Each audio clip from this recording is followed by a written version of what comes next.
All right, I got everything on. You ready? Uh-huh. I'm ready. Yep. I think the people are ready. Let's go. For a new episode of The Warm-Up. Getting warm. For those of you guys who've never heard this before and might be seeing it for the first time ever, this is our Patreon exclusive show, and I think we might open this one up to the general public. Yeah. To let them know what they've been missing. Okay, yeah. That's been hiding behind our paywall. Oh, nice. Get the first one free, baby. At Pearlmania500.net or patreon.com/Pearlmania500. You got to explain what the warm-up is. So the warm-up is a show that we record before we record our podcast. That's right. We do a podcast about our podcast. That's right. Because we are parents. Yep. Of a small child who is currently 8 months old and a little bruiser. Yep. And we spend so much time with him that we forget how to speak to each other as adults, as human beings. That is most of our week. And so before we record our main show, Too Many Tabs, we sit down and remember for about 20 to 30 minutes of like what it's like to just be a married couple who are both adults who want to speak about things that are not Sesame Street or Teletubbies related. But I've just returned from Chicago because I was gone for 5 whole days at the Democratic National Convention where I had a lot of experiences. You going to tell us about them? I'm going to tell you about them. Do you want me to tell you about my experiences while you were gone? Why don't you tell me your experiences first? It's going great. Here we are. We're in Chicago. They're on 8 ballots. 8 states have gotten them.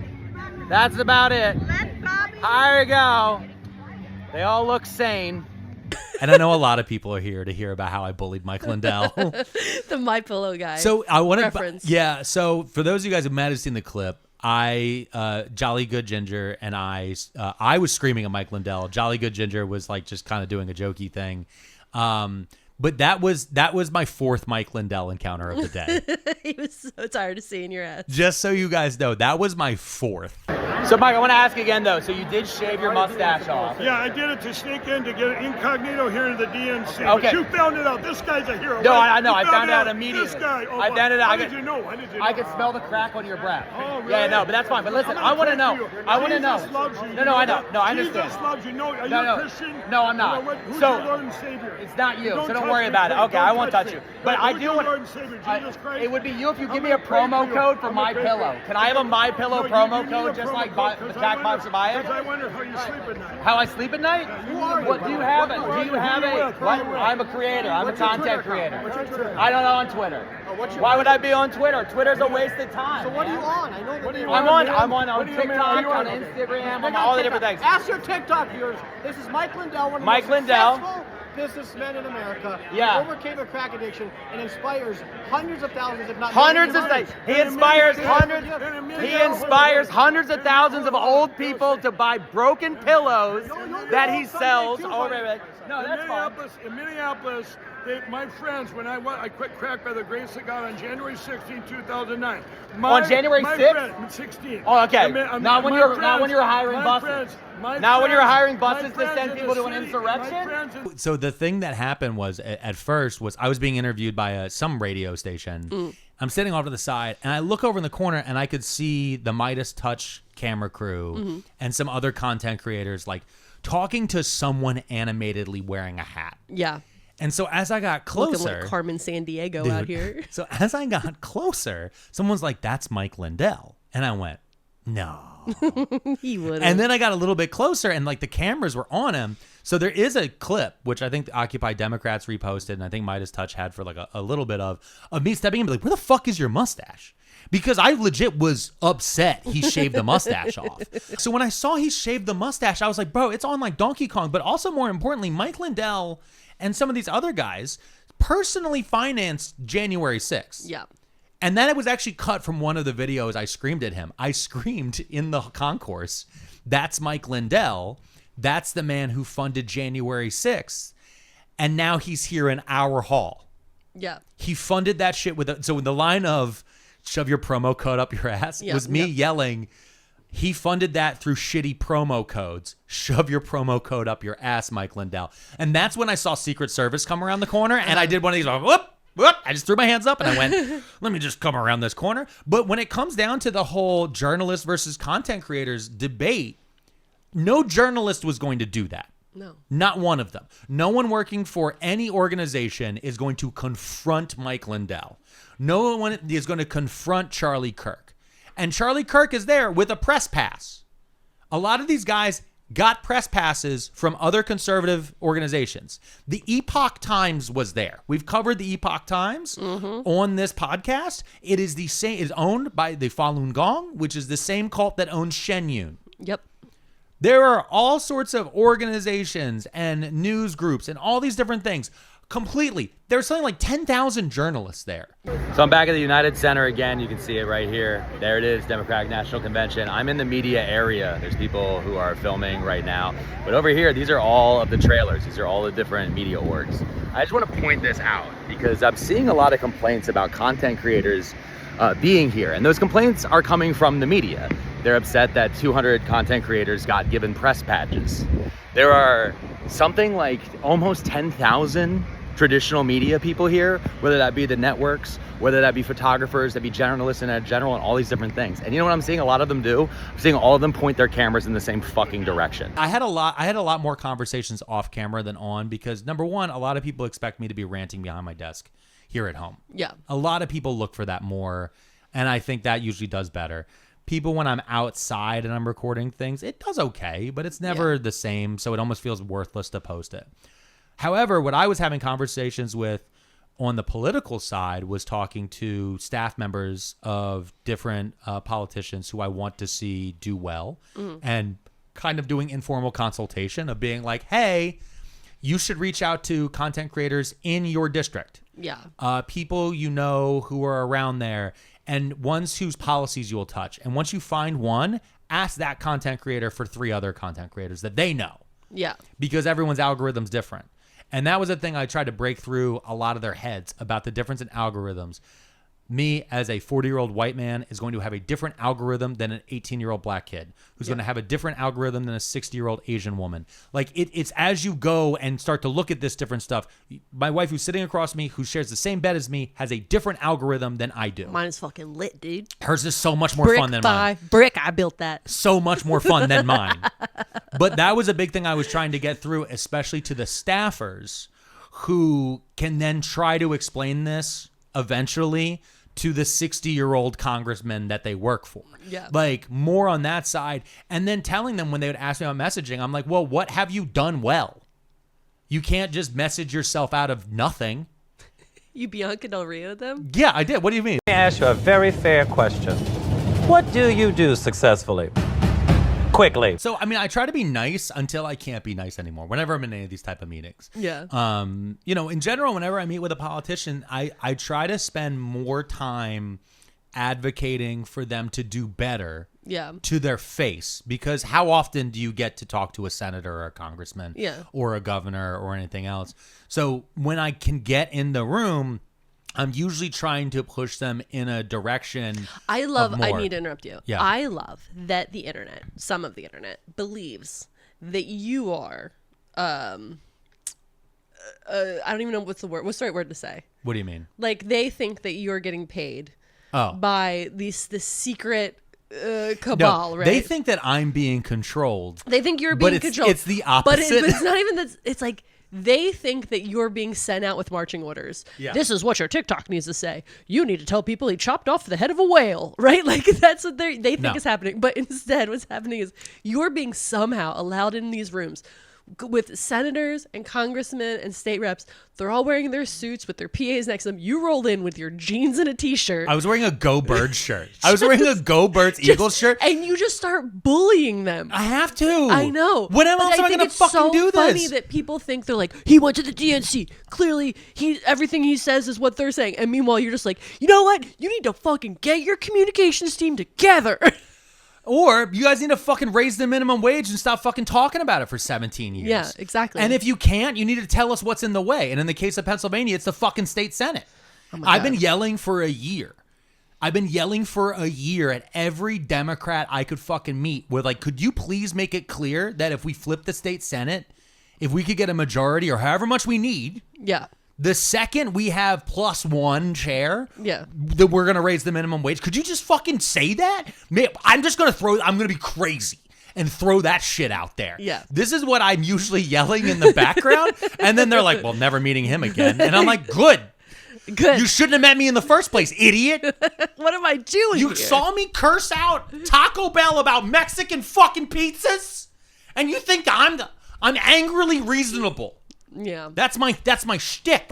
It's amazing. I know. You guys know Pearlmania here? This guy, when I-95 collapsed in Philadelphia, dude just showed up, right? And started actually getting better news scoops than many other people. Yeah, I mean, it was wild. And now he's like a trusted name in news in Philadelphia, and you're here at the DNC. So, like, one thing I talk to about other content creators, and I'll get back to the Night Forward thing here in a second, is, and I talk to the press about, and I talk to the politicians about.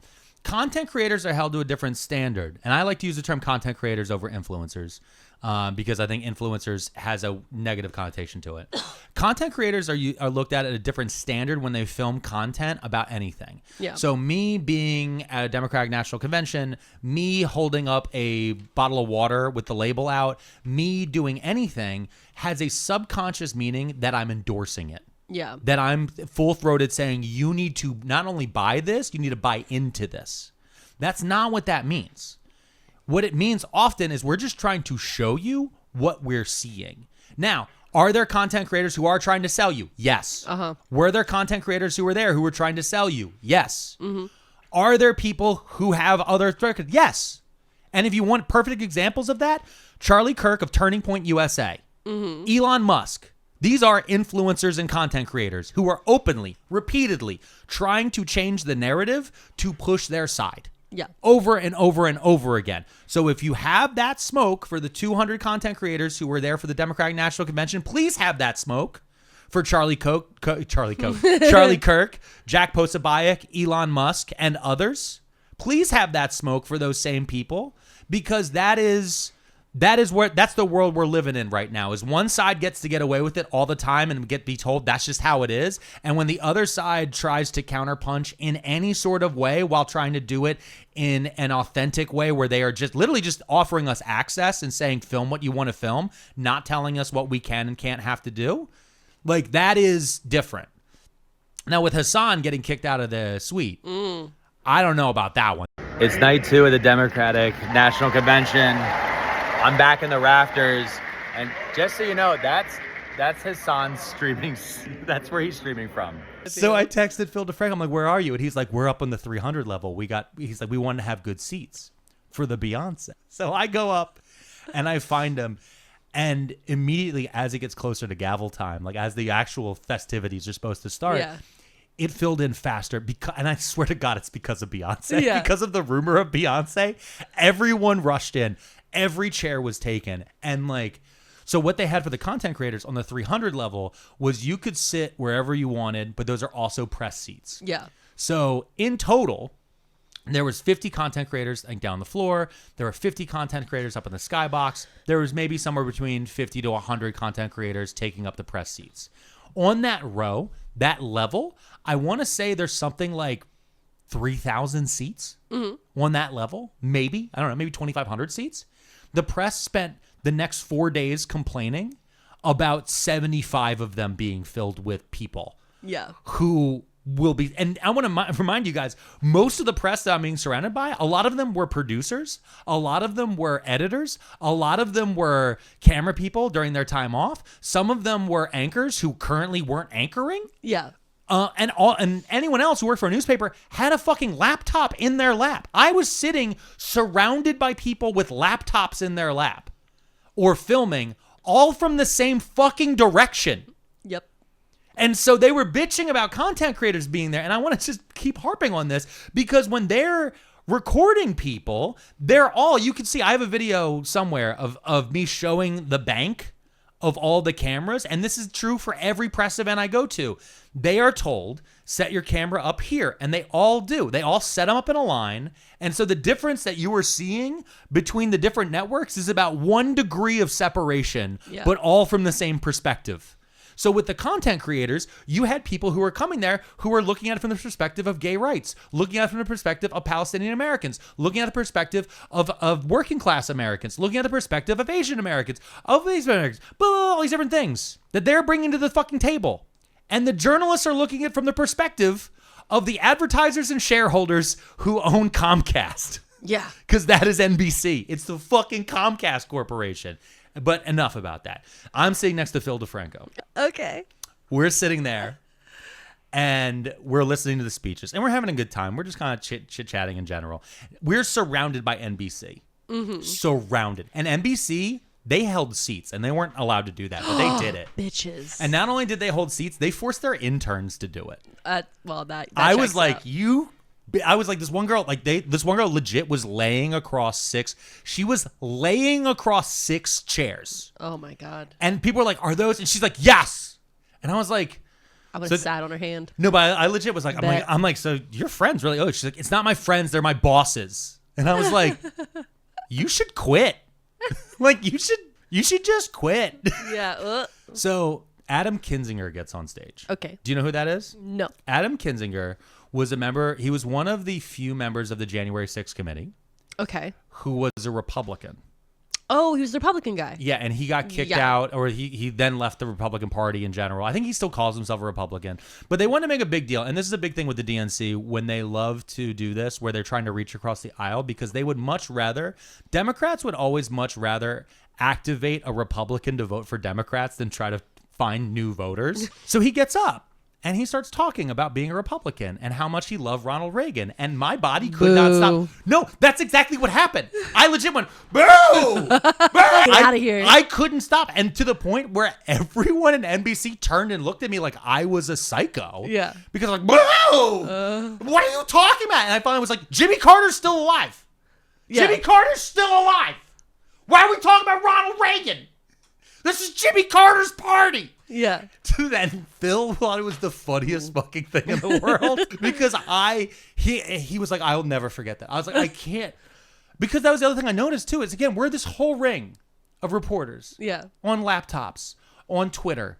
Every time I saw them pull out a phone, they pulled out Twitter. Every single one. I was like, we're not on there, bitch. Yeah. If we wanted, you could read Twitter at home. Yeah. You can read the fucking, not one of them, not one reporter did I see open Instagram. Not one reporter did I see open TikTok. Not one reporter did I see open Blue Sky, Threads, Tumblr. I didn't see one open fucking Etsy. I'm just pointing out all of the services that all of us use that they weren't using. They all still open fucking Twitter. Yeah. And and that's where they're framing all their conversations of, because instead of talking to people outside the fence or inside the fence or in the halls, they are fucking scrolling through Twitter and finding out. And being like, man, these Nazis are upset, huh? Man, I guess people really don't like the fact that Kamala's black now. These Nazis are just really upsetty spaghetti, huh? Yeah, but that was what I noticed. And then during moments of the better speeches, I'm a Democrat. I agree with the speech. I think the speech is going well. I'm going to stand up and clap. Yeah. I was one of 5 people in my section standing up and clap. And when I looked around in my section, you know what I noticed? Mm-hmm. Those were the 5 content creators. Yeah. All the other reporters, they sat there on their phone, not paying attention to the exact thing that they were demanding access to.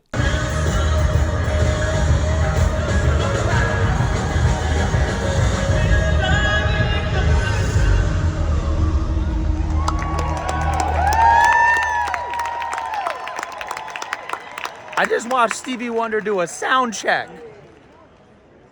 My dad, after day one, I called my parents. Credentials.